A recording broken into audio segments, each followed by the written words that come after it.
बिस्मिल्लाहिर्रहमानिर्रहीम अस्सलाम वालेकुम वरहमतुल्लाहि वबरकातुहू। शुगर का बेहतरीन नुस्खा आपकी खिदमत में पेश कर रहा हूँ। हकीम एहसानुल्लाह बड़ैच हूँ, फाजिलती बुजराहत हूँ, गवर्नमेंट ऑफ पाकिस्तान से सनद याफ्ता हूँ। लिख लीजिएगा, शुगर का बहुत ही कमाल का नुस्खा है। इसकी वजाहत भी आपके सामने पेश करूँगा।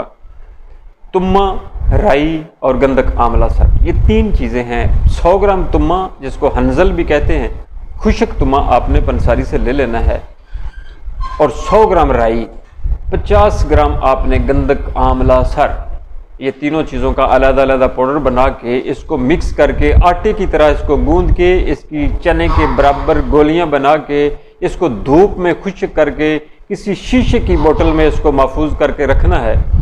तरीका इस्तेमाल भी आपकी खिदमत में पेश करता हूँ।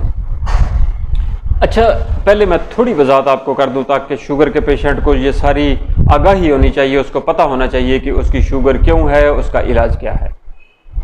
आपने देखा होगा कि एक शुगर का पेशेंट है जिसका जिस्म मोटा है, पिलपिला है, नरम है, उसकी हड्डियों में दर्द है, मुंह से राल बहती है, पेशाब उसको बार बार आता है, बार बार उसको वॉशरूम जाना पड़ता है, और उसको जो पेशाब की मकदार है वो बहुत ज़्यादा होती है। यानी हर आधे घंटे बाद जब वो जाता है यूरिन पास करने के लिए तो बहुत ज़्यादा अखराज होता है यूरिन का, थोड़ा नहीं होता। अच्छा, एक और शुगर वाला पेशेंट है जिसको पेशाब बहुत कम आता है, लंबे वक्फे के बाद आता है, लेकिन जब वो किसी लेबॉर्ट्री में कोई और टेस्ट करवाने के लिए गया है तो डॉक्टर ने उसको बताया है कि आपको तो शुगर है। एक तीसरा पेशेंट भी है जिसकी शुगर की जिसका जो यूरिन है, जो पेशाब है, वो उसको बार बार ज़रूर आता है, लेकिन जब वो वॉशरूम जाता है तो उसको थोड़ी मकदार में आता है।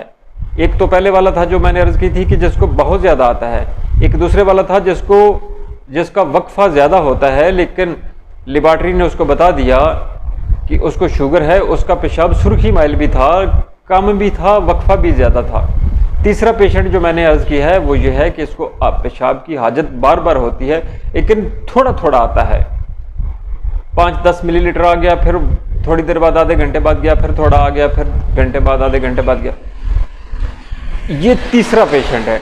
ये तीनों की शुगर का मजाज अलग अलग है। मैं माजरत के साथ जितने भी क्वालिफाइड मौलजीन हैं, डॉक्टर साहबान, ख़ास तौर पे एलोपैथिक के जो हमारे सीनियर साहबान हैं या होम्योपैथिक वाले हैं, उनसे हाथ बांध के रिक्वेस्ट करके माजरत के साथ कहता हूँ, चूँकि हम जो प्रैक्टिस करते हैं, हम अपनी प्रैक्टिस का जो प्रचार करते हैं, जो हमने पढ़ा होता है, जो हमारे कानून और कायदे के मुताबिक दुरुस्त होता है, हमारे किताबों में लिखा हुआ, जिसकी हम 4 साल बाकायदा तालीम हासिल करते हैं, उसके बाद फिर पेपर दे के फिर जाके फाजिलती बुजराहत की डिग्री हासिल करते हैं, वहाँ पे जो चीज़ें लिखी होती हैं वो आपके गोश गुजार कर रहा हूँ, क्योंकि हम हकीम हैं, डॉक्टर तो नहीं है। डॉक्टर जो हैं उनके नज़दीक शुगर जो भी है, जैसे भी है, वो उनका अपना एक सिस्टम है, हमारा एक अपना सिस्टम है। जो मैं अर्ज़ कर रहा हूँ वो हमने पढ़ा है और उस पर ही हमने सारा आज तक इलाज मुआलजा कर रहे हैं। अच्छा, जो पहले वाला पेशेंट था जिसको पेशाब बहुत ज़्यादा आता था, उसकी शुगर असल शुगर है ही वो असाबी शुगर है। उसमें जाके सारा कुछ वीक हो जाता है, बहुत ज़्यादा थकन कमज़ोरी आ जाती है जिस्म में।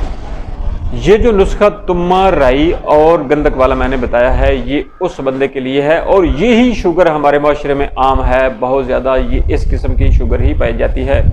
तो ये नुस्खा उन सारे लोगों पे बड़ा इसके असरात हैं। वो जो टैबलेट आपने बना लेनी है, वो हर 3 घंटे के बाद एक टैबलेट आपने खानी है। परहेज़ जो आप कर रहे हैं वो ठीक है। शुगर वाला पेशेंट अच्छा खासा उसको इल्म होता है, पता होता है कि क्या मैंने खाना है, क्या नहीं खाना।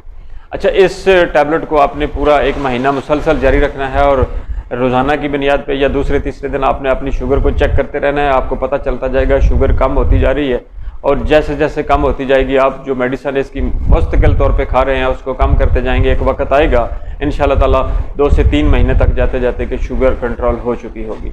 क्योंकि तुम्मा बहुत कड़वा है, शुगर को कंट्रोल करने के लिए कड़वाहट बहुत ज़रूरी है। जो असाबी शुगर है उसकी बात कर रहे हैं, बाकी 2 बंदों की बात नहीं कर रहे। और पेशाब जो पानी की तरह आता है उसको भी ये ठीक करने में बड़ा मामन होता है, कड़वा बहुत ज़्यादा है। और अच्छा, इसके रिज़ल्ट को मज़ीद बेहतरीन करने के लिए, ये तो शुगर को कंट्रोल कर गया, चूँकि कड़वा है, वो मिठास है, उसको इसने कंट्रोल कर लिया। लेकिन जो गंधक है वो क्यों डाली है इसमें?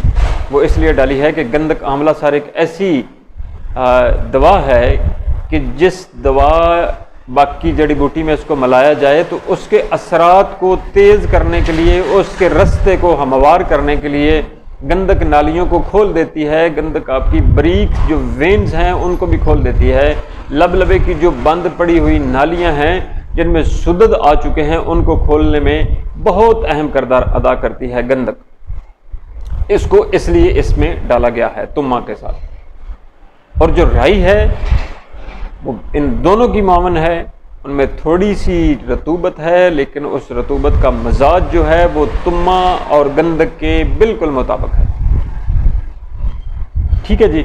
अच्छा, ये जो दवा है ये होगी वो असल शुगर जिसको है उसके लिए। आपको मेरी बात की यकीनन समझ आ रही होगी। अगर ना आए तो व्हाट्सएप 0345656981 मेरा व्हाट्सएप नंबर है, वहाँ पे पूछ लीजिएगा, मैं इंशाल्लाह ताला आपको गाइड कर दूंगा। अच्छा, बाकी रह गए वो जो दो बंदे जिनको एक को पेशाब का वक्फा ज़्यादा था, सुर्खी मैल पेशाब था, उसका ये इलाज नहीं है। और जो दूसरा था जिसको बार बार आता है, थोड़ी मकदार में आता है लेकिन शुगर है, उसका भी इलाज ये नहीं है। फ़ी मानिल्लाह जी, इजाज़त दीजिएगा।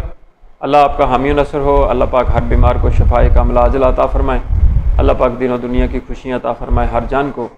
जहाँ पे जंगें लगी हुई हैं अल्लाह पाक सबको हदायत दे।